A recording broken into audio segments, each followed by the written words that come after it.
absolutely love that. Hello, UK Crime Book Club. I'm forgetting where I am. I am absolutely thrilled to be with Maureen Myant to talk about her books tonight. And we can't tell you all the things we've just been talking about. You're going to have to go and read the books.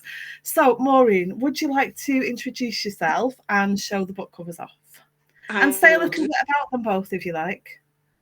About the books, yeah. Okay, so this is the first crime book published by Hobeck, and it's called The Confession, and it's about a confession. I'm terribly literal. I'm absolutely hopeless when it comes to it. I just tend to say, what's it about? It's about a confession. And it starts off with the body of a woman being found in just a normal house, a normal suburban house, and she is dead, unfortunately, and her body's a bit decaying. And on her laptop, there's a confession, and in it she says that she's killed five people. So obviously the police start to investigate it, and they find out very quickly that actually it doesn't add up. There is one of the deaths that sort of connects to the others, but in general it just doesn't add up, and no, it's all nonsense. She's a fantasist. And then the killings start happening. And there's two... It's so good. the two police officers who are the main investigators, Alex Scrimgeour, who's the DI, and Mark Nicholson, who's the DS, they're a bit at odds to begin with, because Mark sort of keeps saying, I think there's something going on here. These murders are happening, and they correspond with the confessions of what on earth is happening. And Scrimgeour sort of poo-poos it. So anyway, it goes on, and there's various things happen, which I suppose I can't really talk about, because if you've not read the book, it sort of spoils it for you. Actually, somebody did write a review in Amazon, and they gave away the whole plot. It was a rotten review as well. It was 2 stars, and they gave away the whole plot. And of course, you've got no comeback, But I thought that was a bit mean for other people that might want to. I think the comeback to a 2-star review for this book is to ignore it because it's nonsense. Oh yeah. It's nonsense. You cannot. I mean, I'm not saying it's nonsense, because people like things. Some people like cozy crime. Some people like really gritty thrillers, and you can't please everybody, and that's exactly how I did object to whoever it was giving away the storyline. So that's the confession. There's quite a lot happens in it. People get up to all sorts, and I hope it's a surprise what happens. Sometimes I think it is obvious, but other times I think, it's quite a surprise. But we'll see. I'll let you know tomorrow. So that's The Confession. Tell us about The Deception. And I'll just say hello in between. So hello, Sarah. Hello, Donna. Hello, Linda. Linda Huber's with us as well. Oh, yeah. Hi, all of you. It's nice to sort of see you, except I can't. but the names are very familiar. The Deception is the second book. Now, Mark Nicholson was the main protagonist in the first book. I can't get this right. And in this book, it's Scrimgeour that's the main protagonist, and it really goes back into his past. I did feel, a number of people commented to me that in the first book he was really, really grumpy, and I thought, well, people are generally grumpy for a reason. The something's going on in the life, and The Deception sort of uncovers what has gone on in his life, and it sort of goes over a case that happened quite a long time ago, where a child was stolen from a pram, hence the pram on the cover, and how now he's getting a bit of comeback from that, because he's getting anonymous letters accusing him of sort of fiddling the course of justice and so on, and he's a bit alarmed about that. But the other person in it is a young woman who lives down in Buckinghamshire, and she's just lost her mother, and she's absolutely devastated because she discovers something about her mother, which just makes her question everything about, is she who she thought she was? Who is she in fact? She's just completely stunned by it, and gradually the two cases come together and reach, I hope, a satisfying conclusion. Kaz says hello, and Donna's saying loved the deception. Now, I'll just tell everyone what I said to you before we started, Maureen, that I started reading The Deception, and I was just drawn back and back and back to this idea from the first book, and I hadn't read The Confession. So I thought, right, I'll just have a glance at The Confession. Let's just see. And now I'm 65% of the way through it. So I'm absolutely loving every minute. I've already warned Maureen that come 8 o'clock when we're done, I'm going back to finish it because I need to know what happens. And then I'll probably start The Deception from the beginning again. So just recap myself. But Sarah's saying both books are brilliant. Oh my word, I'm flying through this book. Absolutely loving it. And who's Patsy? Hi Patsy. Patsy's been at the bingo, so she's late. Patricia Forsyth. So loves the Scottish author, does our Pats. Oh, good. So I mean, sausage crime around, an awful lot of it, and growing in numbers. I know. To say, yeah. So it's nice to know you're not the only Scottish author. There's loads of you. It's like you're breeding. I don't know what's going on up here. Well, there's a lot of crime up here, of course, actually. So whether that inspires us, I don't know. Although I've noticed that there's quite a lot of things coming out that are sort of Highland-based crime. There's lots and lots and lots of them, and you always think the Highlands is nothing happens there, whereas Glasgow is the sort of place where it's all going on. But anyway, do you fancy writing something set in the Highlands in the middle of nowhere? I haven't thought about it. I have written one book which my agent didn't manage to sell, and I'm thinking of rewriting that completely. And that's about it's a sort of domestic suspense rather than crime, and that concerns a family who go away to their second home at Christmas in Northumberland, and it is completely off. It's not completely off grid. I mean, they've got electricity and things like that, but it's at Christmas. There's a snowstorm. Electricity goes off, and they're completely stuck in the house, just themselves, and gradually all sorts of secrets come out about each other, and they're not quite at loggerheads, but it's a very tense atmosphere. And I have thought of going back to that and rewriting it, just to maybe give it a bit of a more of a crime aspect rather than being a sort of psychological drama. But we'll see. So I have thought of writing things, because I mean that does intrigue me, the thought of a family being stuck together for 5 days, not able to get out of the house. It's a bit mean. No electricity, no heating, just absolute misery. I mean, I'm thinking you've got a family in isolation, you've got snow, you're in the middle of nowhere in Scotland, and you've written it. I want to read it. So yeah, you're gonna have a look over it and see. Yeah, I have had a look at it recently. I think it's salvageable. I think it is, but I don't know when I'm going to do it. I want to know how we're going to talk about these books.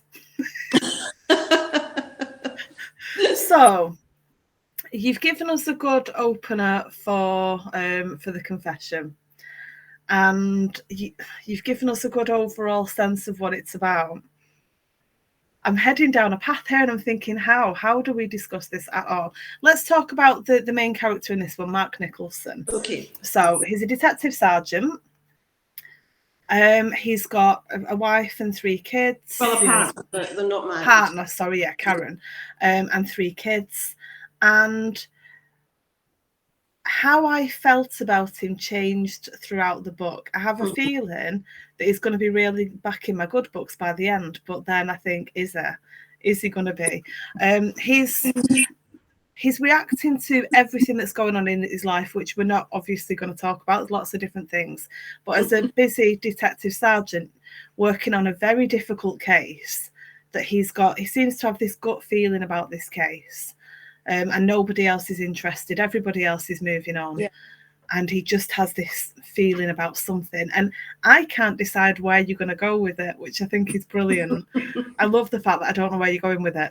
And the fact that I really liked Mark to begin with, and then I kind of went off him a bit, and then you like him again a bit more. I think that's really clever, because it's such a natural response when you get to know somebody and you're weighing them up. Yeah.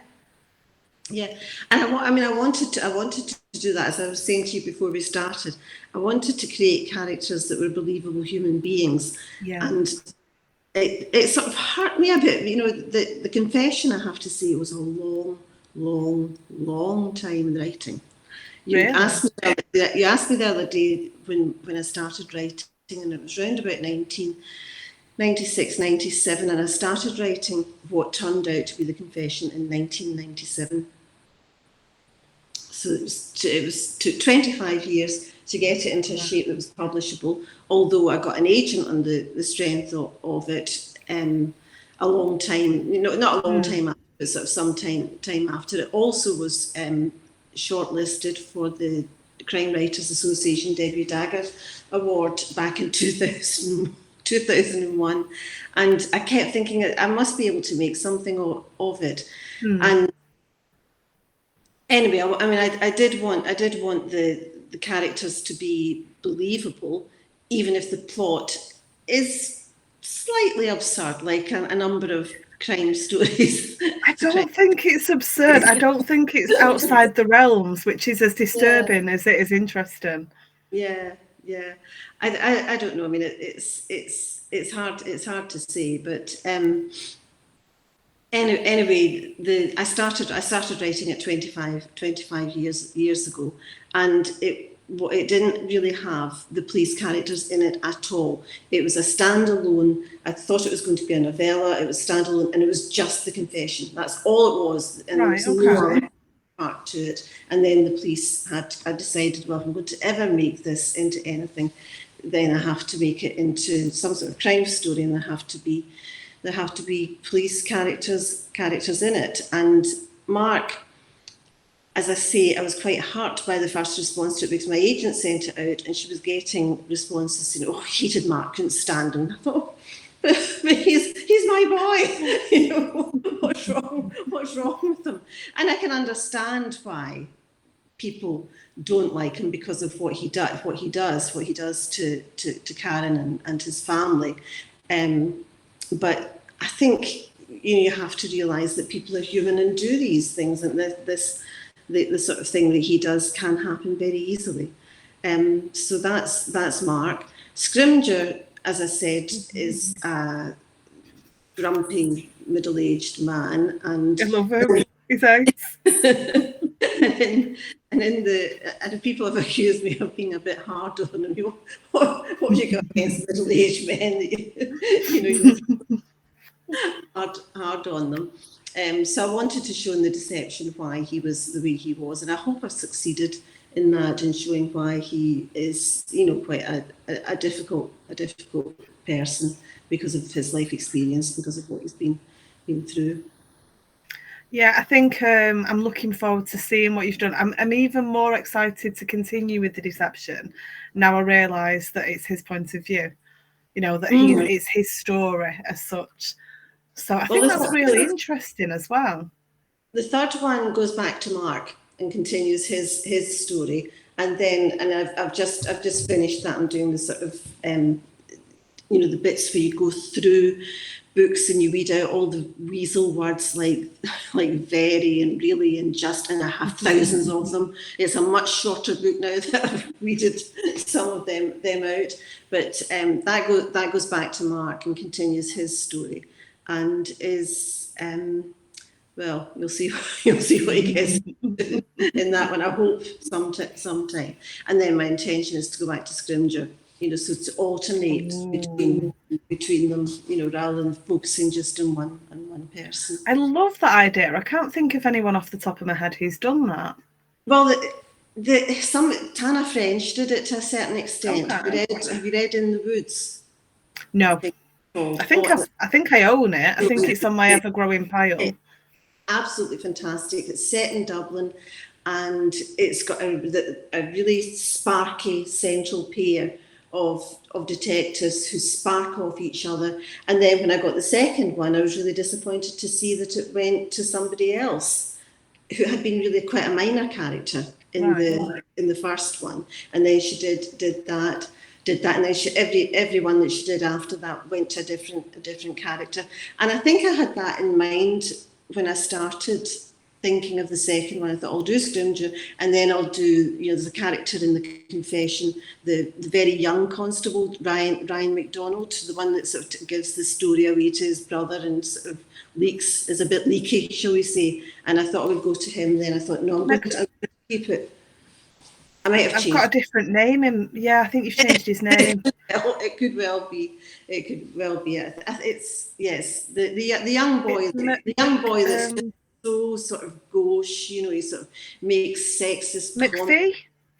Could be. Yeah. I think it's McPhee. Yeah. But this is what happens, isn't it? Things change as you go through. Yeah. And then by the time you're on your 17th version of it, you forget that you changed somebody's name halfway through. It's easily done. Yeah, so I thought of going back to him, but now I've decided no, it's definitely going to alternate between the two of them. Although, frankly, Scrimgeour hasn't got much longer to work. He's getting on a bit, so that's going to be a bit tricky. I don't know how I'll handle that. You could write a series from his younger years. Yes, somebody else suggested that. I think Brian Price, I think it was who's another Hobeck author. I think he suggested that. And it's certainly a possibility that I would go back to, because I think didn't Ian Rankin do that with Rebus? He went back to a younger Rebus. Yes, and I'm trying to think. There was somebody else. Simon McLeave's done it in one of his series. Oh, right. He's got some Ruth Hunter books set from when she was a younger, just joining the police. So there's kind of an ongoing series, and there's about 4 or 5 at the moment books in a kind of a prequel series. So that's worked really well for him. Yeah. So I might do that. We'll see. We'll see. I'm a bit loath to let go of him. I really like him now. Yeah, I'm a bit loath for you to let go of him, because I think he's brilliant, absolutely brilliant. We have some more hellos. So hi, Malcolm. Malcolm Holland-Drake has joined us. Oh, hi, Malcolm. Hi. Somebody asked, and I can't see, I think it's Kaz. Do you picture the characters in your head as you write them? Yes, very much so. Very much so. Well, Mark is handsome. He looks a bit like a sort of scruffier Hugh Grant, I think would be the best. That made me laugh, that description, because then you sit and you try and picture him then, don't you? Try and think of Hugh Grant, a bit younger, scruff him up a bit, make him a bit tougher. And you kind of try and, I can't picture. No good. Yeah, Scrimgeour, well, he's middle-aged, he's overweight, he's unhealthy, he drinks too much. He's like a lot of Scottish men, very typical of that sort of age and generation. And he's a terrible scruff. He's how some people would look good in a bin bag. He wouldn't look good in an Armani suit. He's just too.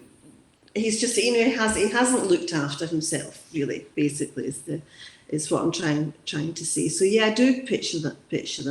I picture the locations very, very clearly, because they're all set around where I live. They're all in Glasgow. They're mainly in the south side of Glasgow, because I live in the south side of Glasgow, and I just like writing about the things that I see around me. This sort of, going to Pollock Park, going to the Borough Gallery, that sort of thing, and hoping that people like that. And a number of people have said that they find the locations quite strong, that they can see them, which I find good. And I do like that in a book. I like when I can visualise a location. Sometimes you read a book, and there was a book I was reading recently, I can't remember what it was called, but at the end of it, I honestly didn't know whether it was set in the UK or the United States. I just really didn't get a sense of even just the country, let alone the town or the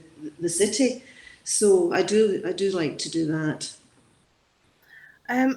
Somebody has asked. Oh, Leslie's saying you don't have to make the main character's age. So you don't necessarily have to do anything with Scrimger. Yeah, Scrimger. no, I know. I suppose I could do that, but I have. You know, like the deception is very firmly set a year after the confession. Yeah. The shame, which is the one that I'm finishing off at the moment, is set in 2020. The next one will be 2021. Although I'm thinking of skipping a year, you know, so that it sort of catches up with me. So, but yeah, I hadn't thought of that. But I know, because when you actually specify his age. You actually specify his age. No, but because of various things, it's obvious that he's in his 50s, and the police retire at 55, don't they? Although they don't have to now. So I could, I suppose, keep him going a bit longer. I know Tony Forder has had some decisions to make about his Bliss character. So yeah, it'd be interesting to see what you decide. I was going to say, if you've not really kind of hinted at his actual age, maybe he could just get fit, slim down, and suddenly he just looks his age. Rejuvenation. He finds the magic elixir and he's fine. There's loads of them on adverts on telly. I'm sure you'll find them. I know. They come up on my Facebook feed all the time. And I keep reading them and then push them away and think, oh, what a load of nonsense. Sarah Blackburn saying Linda LaPlante has done this, so that must be about the where the who the main characters are. Sorry, I couldn't get my words out there. So, you know, kind of alternating different characters and things like that. That must be. Malcolm saying 50 is the new 40, hopefully. I think so. Absolutely. 60 is the new 40. We won't argue about that. Alex Hawley's saying that he wants to know what is interesting to see what is your favourite police procedural or quirk. Oh, right. That's a tricky one, Alex. It is, because there's so many. Yeah. So many good series around. I really like the Ruth Galloway series, but that's not really a police procedural, because she's an archaeologist. Yeah, it's Ellie Griffith's books. I really like them. I also really like Anne Cleeves, particularly the Shetland series. The Peter May series, I don't know if people have read that. The Lewis trilogy, that's absolutely fantastic, really, really great. I actually read it when I was in Lewis and Harris, and it sort of really added to the atmosphere of the place. Who else is there? I mean, there's so many crimes. It's difficult, isn't it? Difficult. It's so difficult to choose it, and I know that I'll come off and I'll say, "Oh, I didn't mention so and so. Why didn't I mention them?" But I mean, I just like reading about crime. I don't know why. I mean, why do we like reading about crime so much? It's a bit worrying, isn't it? It is a bit, yeah. I think one of the things is finding answers and some kind of insight into human behaviour, if we're going to be philosophical about it. Yeah. But I think we just love a good mystery, and we like the fact that it's not happening to us. Yes. And it's not really happening to anyone. Yeah, I know.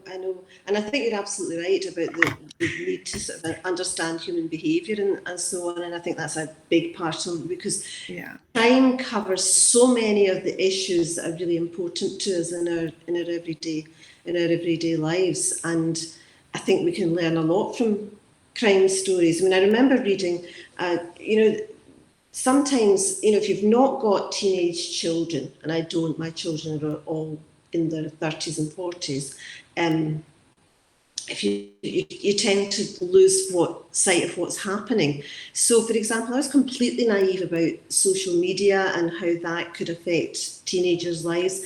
And then I read a book, I think it was by a woman called Jane Sherrill. I don't know if you've read any of her stuff. It's really, really, really, really good. She's written various things, and I can't remember the name of this one, but it was about her daughter having a nude picture taken of her and posted on social media. Now that's a big thing, and and this was years ago that she wrote this book. It must have been 2015, 2016, and I think very often crime writers are at the forefront of getting issues and sort of putting it out there and sort of warning people about them, because I had no idea about that, because my children hopefully far too sensible to have naked photographs taken. But when you're a teenager, you do daft things, and this was something that the girl in this story did, and she suffered as a consequence. So I think crime writing is really important in bringing issues like that to the forefront in a sort of serious way, but not an academically serious way, if you know what I mean. It's not a sort of, you're not having to read a newspaper article about it or a long book about it or something like that. It's, you're reading about it as if it's happening to somebody else, and that makes it more real, I suppose. So I think it's interesting in books when you see the steps, because you see a news story like that and you think, well, how on earth did that happen? How on earth does somebody get led into this behaviour? Or, how do they think a certain thing is okay? I think a good thing with fiction is we can literally go through the steps and see the red flags, the missteps, the trust that's being breached. Yeah. Because, for example, with the naked photo, she's not the one in the wrong. You can have naked. Not. So getting to see it from the side of the victim and the person who's the one who's broken the trust, I think it's really good to explore. It's always a really interesting thing. Yeah, I think so. Somebody said we should get counselling. I can't see, that's Guy Hale. Hello, Guy. I don't know what we need counselling for. He's probably talking to me. Ignore him. Oh, Sarah, good question. What does your Google search history say about you? Oh, heavens. I think mine rings the police several times a week with an update. Oh, gosh. What does it say about me? Sort of how to kill somebody and get away with it. What poisons are untraceable. It's frightening, actually. It really is. It's like every crime writer, I think. I have to say, I have the most immense admiration for crime writers who wrote before Google, because it must have taken them ages to find everything out, whereas we just, go on and type it all in, and then maybe go and research it further, but you can get a basic good answer from Google. But yeah, my Google search history must be awful. In fact, I have used it in the one that I'm finishing off at the moment, because there's a character who tries to claim that she's writing a crime story, but unfortunately, unlike me, she hasn't got the notes and the rest of the manuscript to prove that she's writing it. She really did plot to murder somebody. Guy's saying his response was to Sarah, he's the one that needs counselling for his Google searches. Having read everything Guy's written so far, I can tell you, yes. It comes up as Facebook user, so... oh, right, okay. There you go, it's on the screen, big for you now. Yeah. Oh, that's a good question as well, Donna. Who's the most interesting contact you've gained since you started writing? The most interesting contact that I've gained? Yeah. Well, nobody famous. Nobody famous, I'm afraid to say. I think, I have met so many interesting people. I couldn't pick them out. You know, the bloggers, the people here.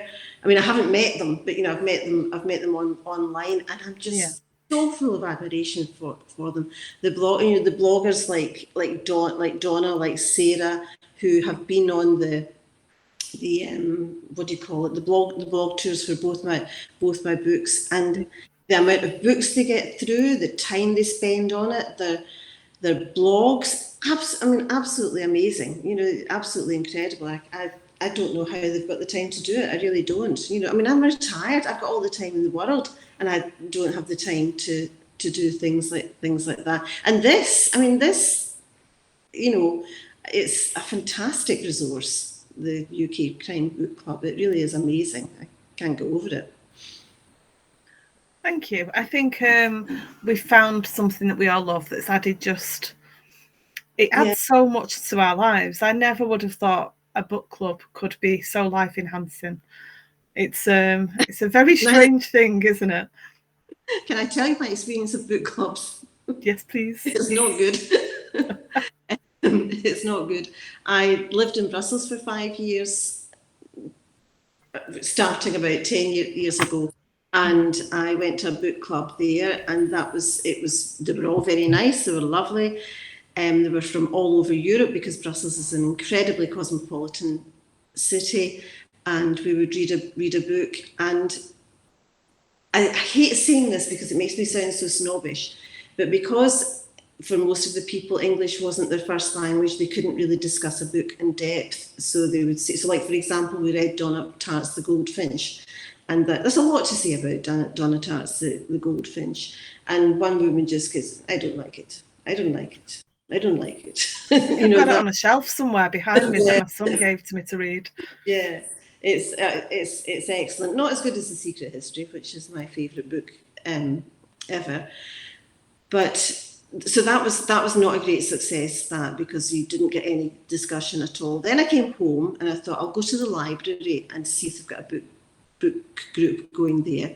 Went along once, and it was absolutely awful. You know, there were only 4 of us there. I was the only one that had bothered to read the book. The three other ladies were obviously just there for a chat and nothing else. And they didn't want to talk about books. They just wanted to talk about their backache or their piles or their verrucas or something. I don't know. And it was just awful. And you know, I was quite upset about that. And this is just amazing, because I mean, people sort of post things all the time about, you know, the books that they enjoy, you know, why they enjoy it, and everybody seems really interested in what everybody else has to say. And as I say, my experience of book clubs has been those two. And then an online that we had with just the neighbour, one that we had with just neighbours, and that just died a death as well, because people said, I can't bear the thought of being online again. And I can understand that, you know, I can understand why you wouldn't want to be online if you've been working all day and then having to go and talk about a book. But I've always been very disappointed in book clubs, but this is just fantastic. And I think to be able to have authors on talking about their books, it's a great opportunity. So thank you. You're welcome, and thank you, Malcolm, as well, for the lovely comment to thank us and the team. Somebody's saying, you're right, Maureen, bloggers are amazing. That's Guy. Sorry? Guy Hale saying he's agreeing that bloggers are amazing. Oh yeah, absolutely incredible. You've had so much support, haven't you? So knowing that people are giving up the time to read your work and then say such lovely things about it, bloggers are amazing. Yeah, absolutely amazing. And as I say, I just can't get over how much time some people must spend on them. I really enjoy it, and I think for us, for me, the online thing has been a really good thing. So I know people wanted to get back out into the world, and quite rightly, each to their own. I did not want to get back out into the world. I wanted to stay out of the world, and this allows me to talk to so many interesting people. Yeah. I mean, we've done nothing but laugh when we've spoken so far. I know, it's such a good thing. It's something that I could never imagine doing. You know, sitting and talking to people about books, but it's my favourite thing.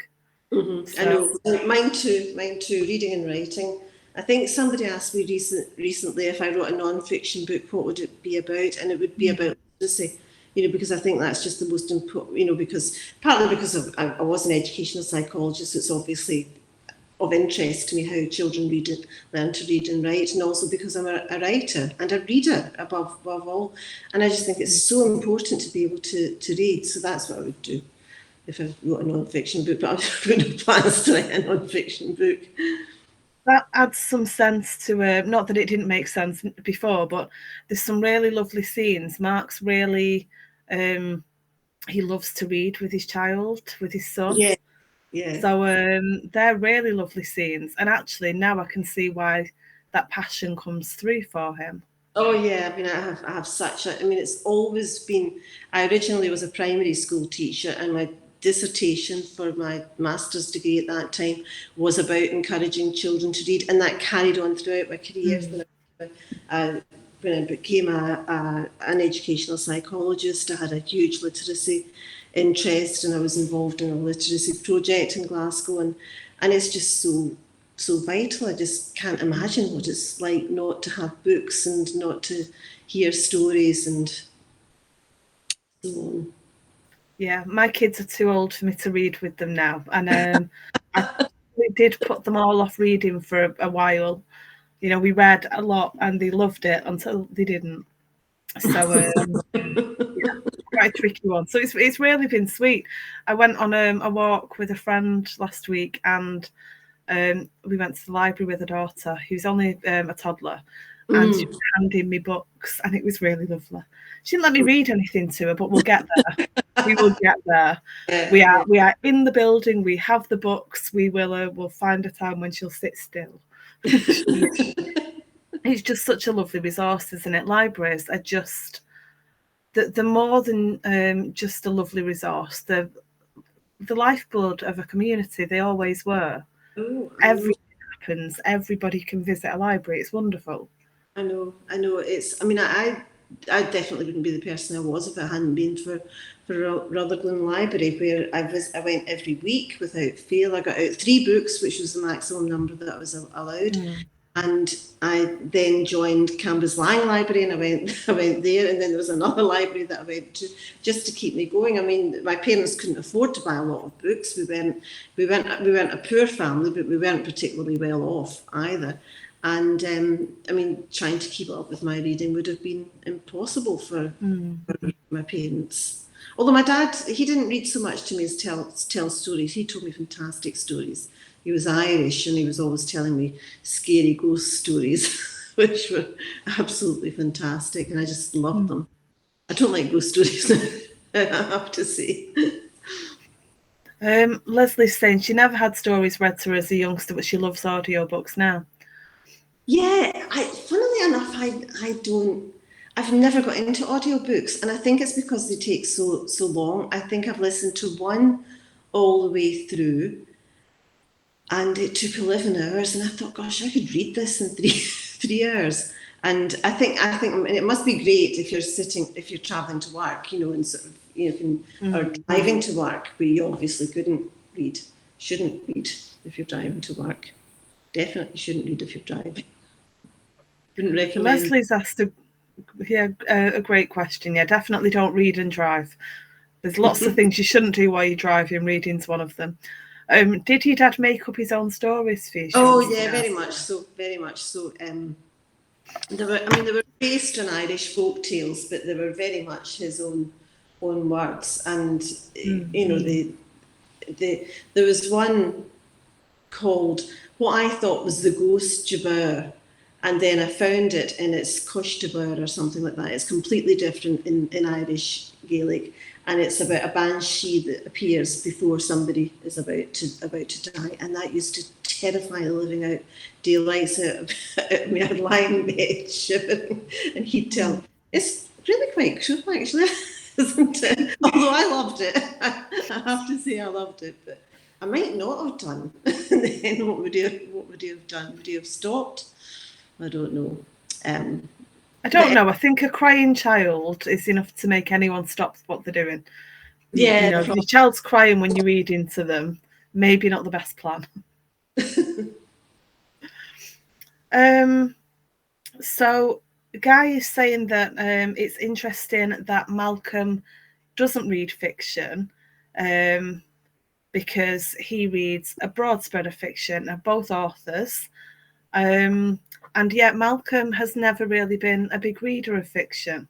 Gosh. Very well read, I believe, in other ways, but not a big fiction fan, which, if you've read any of Malcolm's books, will astonish you, because how he can write like that without reading widely, it just shows some people have just got that thing. I know. It is. I mean, people always say you've got to be a reader to be a writer, but I've known people who are absolutely fantastic writers. There was somebody that did the course in creative writing with me at Glasgow University, and she never read at all. And she was an amazing writer, very inventive, very clever with words. And some people must just have it, without the need to read books themselves. It's incredible.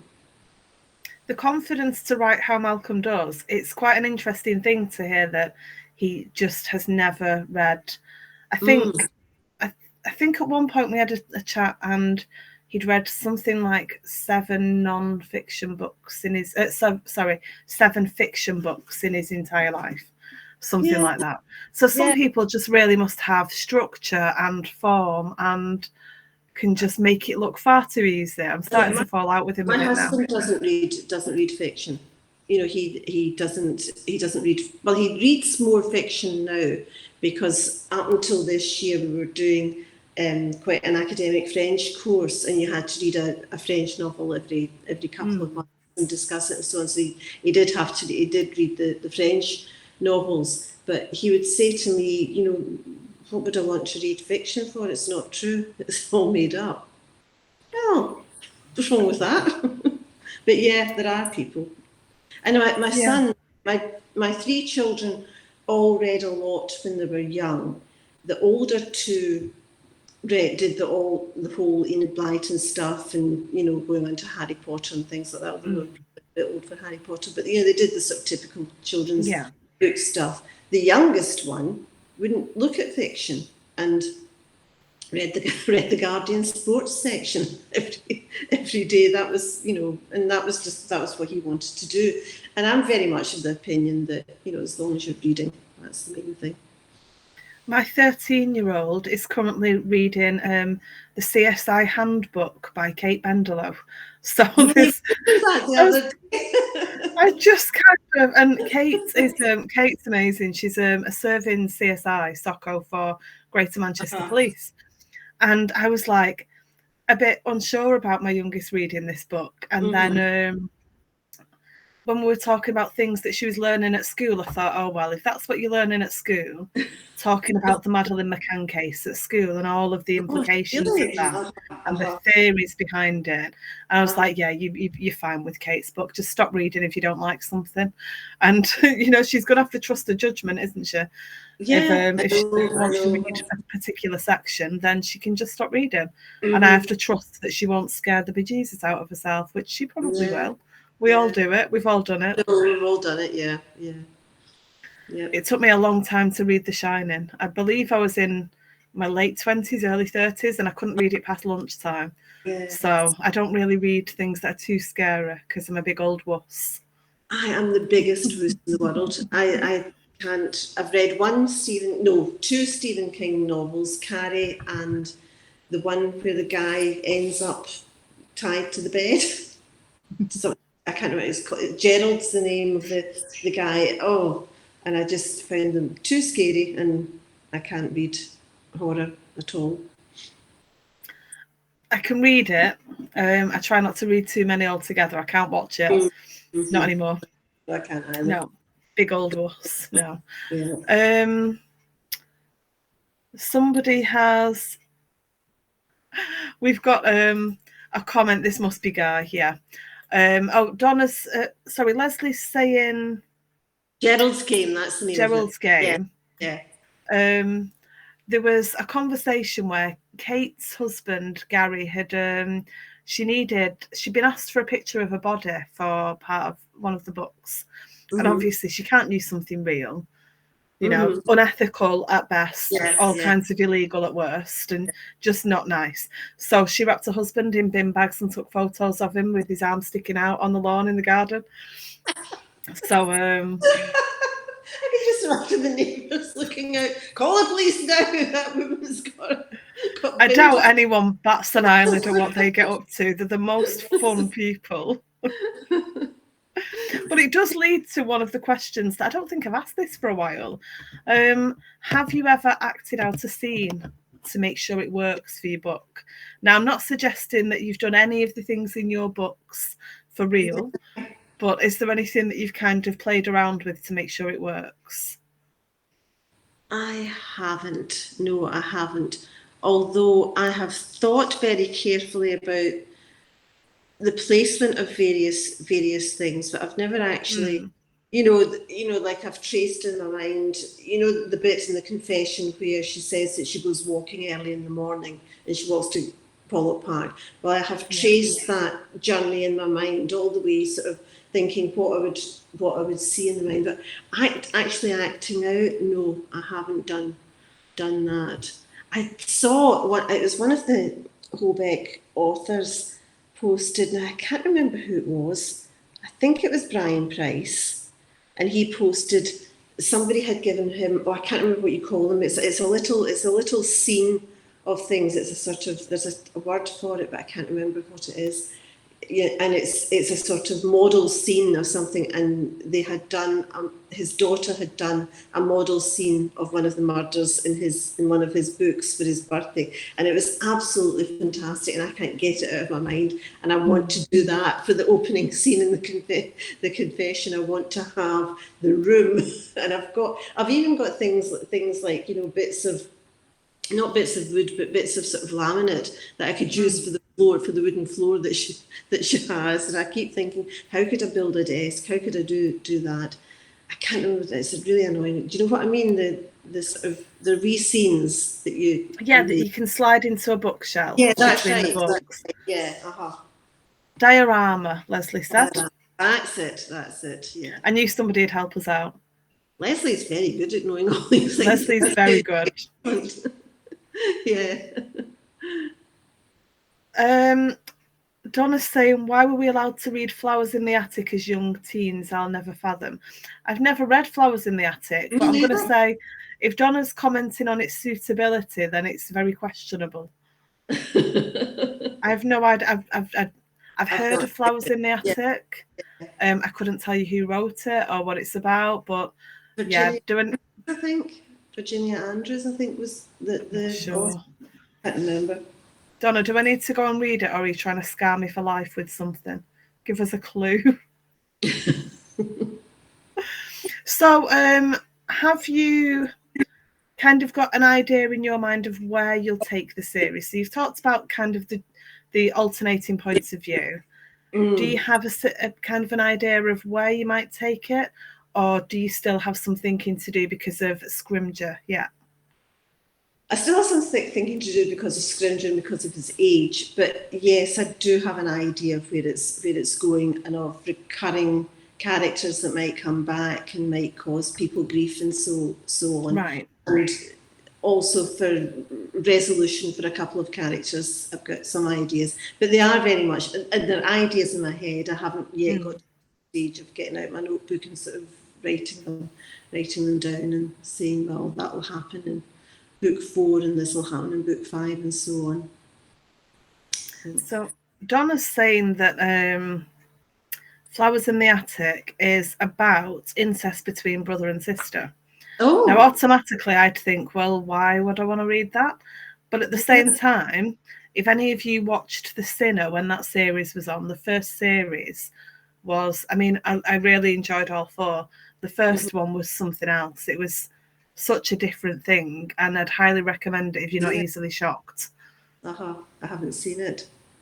Absolutely gripping. It's on Netflix, isn't it? Yeah. And I really like the policeman in it who I think he's called Harry in it, but I can't think what his actual name is. I'm sure somebody will tell me that as well.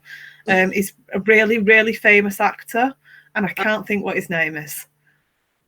I'm dreadful at actors' names. Hopeless at names. Right, we're having some debate here about different books. So, In Cold Blood by Truman Capote. Leslie, somebody had commented that. Leslie's saying her mum never questioned what she was reading. VC Andrews, VC Andrews. So Flowers in the Attic. You were right, Andrews. Somebody's dad gave them Clockwork Orange. She was that. That was Guy Hale. I've never read a Clockwork Orange either, actually, so I'm going to have to read that. Donna's saying Game of Thrones had a bit of incest too. I've never seen even one. I haven't even seen 2 minutes of Game of Thrones episode. I've never seen it. Never seen it at all. Nope, me neither. Nope. Malcolm Holland Drake is saying Donna Norfolk, stop it. I, Claudius, had a bit of incest in it too. I, Claudius. Oh, right, okay. You're too young to remember that, but that was scandalous at the time. I think it's a movie, isn't it? No, it's not. I think it's on iPlayer at the moment. I think they brought the series back. iPlayer, and they showed it again in BBC 4 or something like that. It's Derek Jacobi as the Emperor Claudius, and it's really quite. It was so shocking at the time. People were sort of going about with their mouths open, going, can't believe I'm watching this. Rebecca Collins says hello as well. Hello, Beck. The Beck of Hobeck. She's here. Hi, Rebecca. Hi. Malcolm doesn't have a TV. Nope. Kaz doesn't have a TV either. And I tend to watch things on Netflix. The rest of the time my head's in a book. So. Gosh. That's incredible. So, Beck, we've been telling Maureen how blooming brilliant this book is. Absolutely loving it. I started The Deception and then thought I need to read The Confession, and 65% through it in one go, and only stopped for the interview. So, absolutely loved it. We've got 4 minutes left. Would you like to kind of give us a recap of the books and show us the covers again? Okay. Right, this is The Confession. Starts off with the body of a very respectable woman being found, and she's dead, being eaten by flies, by the maggots laid by the flies. It's a bit of a. I actually had to stop eating to read parts of this. Normally, I can't. Normally, I'm just kind of unfazed and I just get on with my day. But no, I couldn't finish what I was eating and I put things down. But that's a really good sign, because not many things stop me in my tracks if I need to do something. So good. So she's written a confession to having murdered 5 people. The police look into it to discover that it's what they think is a pack of lies, and then a bit later the murders start to happen, and various things happen between the police and other people. The Deception is a follow-up. The main character in The Deception is Alex Scrimger, who is very much a character in The Confession, but not the main character in the Confession, who's Mark Nicholson. And in it sort of really explains why he is a grumpy old man, because he is a bit of a grump and a bit of a sad character really. But I think you find out quite soon why he is so sad.